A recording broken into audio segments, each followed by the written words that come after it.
Hi everyone, Ryan here from Fight Game Analysis, and today we're going to be talking about the fight that just wrapped up between Josh Emmett and Calvin Kattar. But before we jump into that, if you enjoyed the content, please go ahead and click on the like button and also subscribe to the channel. Really appreciate your support. Alright, so we just saw the main event. Josh Emmett beats Calvin Kattar by split decision in an awesome fight. Look, man, you were watching it and in like the first minute of the fight, both of these guys were kind of cautious. They were laying back. Crowd started booing. Man, that crowd should be ashamed of themselves. Anybody, MMA fans, they come out there, man, and sometimes they're just like so bloodthirsty, or there's some amazing fights leading up to that one on the card, and they just get spoiled, and they can't wait to see action sometimes. But look, not only was that an awesome fight, but both of those men are just highly skilled. They've got power. They've got such quick hands, and they're technical and accurate. You know, you can't just go in there and just rush in. It's a great way to get your head torn off. Great way to make a mistake and just get absolutely clipped and smoked early in the fight, get caught cold. So I'm a fan of guys want to feel it out a little bit. You know, we don't need to see this turn into Adesanya versus Romero or something crazy like that. But, you know, you give him a second. So, and it ended up turning into an amazing fight.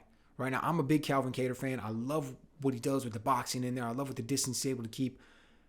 But we saw him go out there and get absolutely smoked against Max Holloway. And after a performance like that, I was interested to see what he was going to do. Interested to see how his career was going to develop. Interested to see if he was going to be able to put it back together and make a run for the title. And then he goes in here against Josh Emmett. And this was a fight that going in, I was thinking, oh, this is, Josh Emmett, he's got some really good power. And Calvin Kattar, even though we see him, I think he's got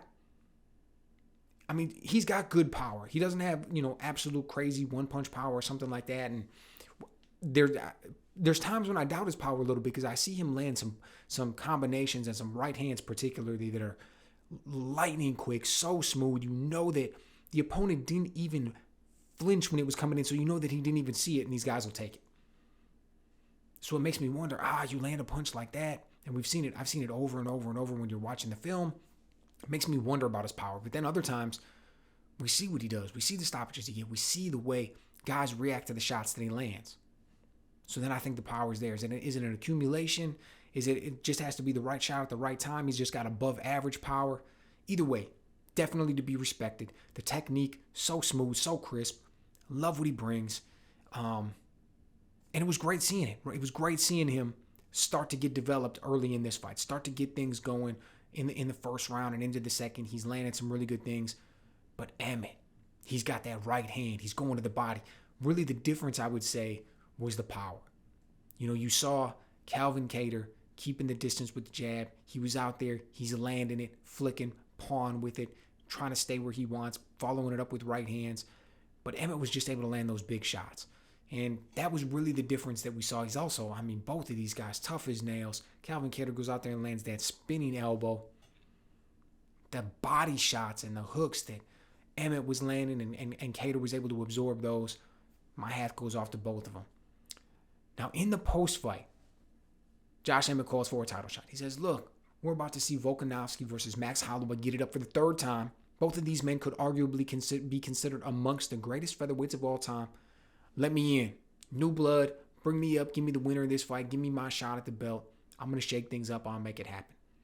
Now, I can't blame the man for calling for a title shot. I really can't. Chael Sonnen said it a long time ago. If you're in the business of fighting and you're anywhere near the top of the division and you are calling out anybody other than the champion, what are you doing?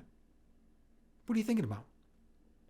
You can keep your mouth shut and just get any old fight. You can keep your mouth shut and get a shot with anybody else. You can wait for somebody to call you out and get a fight. But if you're going to go out there and call somebody out, if you're going to get this time on the mic, there's precious few moments right after the fight when everybody's watching, you got the whole world waiting to see what you're going to say, and the camera's on you. If you call out anybody other than champion, come on, man. So good for him. That's exactly what he did. But does he really deserve that shot? Is that really what we want to see? You get this victory over Calvin Kattar. Could you get a top 5 ranking? Yeah, for sure. I think you could make that argument that he deserves to be there. But look, not only do we got a fight between Volkanovski and Max Holloway coming up, which is going to be awesome. Has to be a winner, has to be a loser out of there. But we also have a fight between Brian Ortega and Yair Rodriguez coming up. Now, personally, I think there's going to be a very strong argument to be made that the winner of Brian Ortega and Yair Rodriguez gets a shot at the belt next. Maybe the two losers fight each other. Maybe Josh Emmett gets in there against one of the losers and then he wins that one, ends up getting a shot at the belt. That's something I think would be a lot more realistic, because on the one hand, Yair Rodriguez and Brian Ortega, I think it's going to be fireworks. Dude, Yair Rodriguez, I thought he was going to get smoked by Max Holloway in the last fight, and he comes out and looks great. You know, Brian Ortega has just been impressing people for a very long time and been at the top of the division. Could he, if he notches another victory over, goes out and gets another victory and it's over Yair Rodriguez, will that put him back at the top? Yeah, probably could make the argument that he's going to get another shot at it, right? So Josh Emmett, I also don't know. I mean, does he really move the needle as far as the fans concerned? Are they going to put him in there early because of the way he's going to sell tickets, the way he's going to sell pay-per-views, the buzz it is and draw? I just don't think he's one of those guys. So you look at the 145-pound division, and not only is it full of killers as far as skill-wise, not only is it full of big-name guys, but it's just there's other guys who move the needle. There's other guys who are going to be more intriguing in that title name fight, in the build-up, in the embeddeds, and all those types of things. So I think it'll be a tough sell for Josh Emmett to get a title fight in his next one. I mean, would he win anyways? I mean, after what we saw tonight versus Calvin Kattar, how do you think Emmett would do against Max Holloway? Right, Calvin Kattar was able to go out there with that boxing and he was able to get some things done. But Max Holloway was able to put it on him when it came to the boxing. You think Emmett's going to be able to go out there and land some big right hands? He's going to be able to hurt Holloway. That's going to help him keep his hands in his pockets.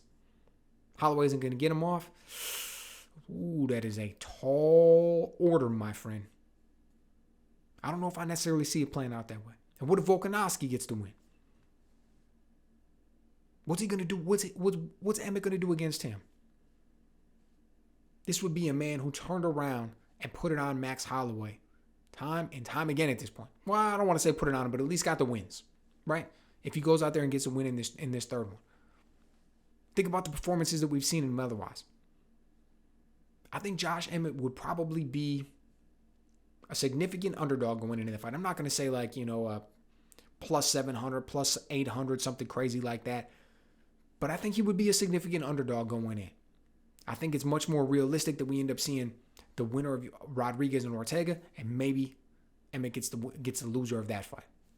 So let me know what you guys think. How impressed were you with the performance that he put out tonight? What do you think should be next for him? Do you see him getting that title shot in the future? Maybe one more win? Let me know what you guys think.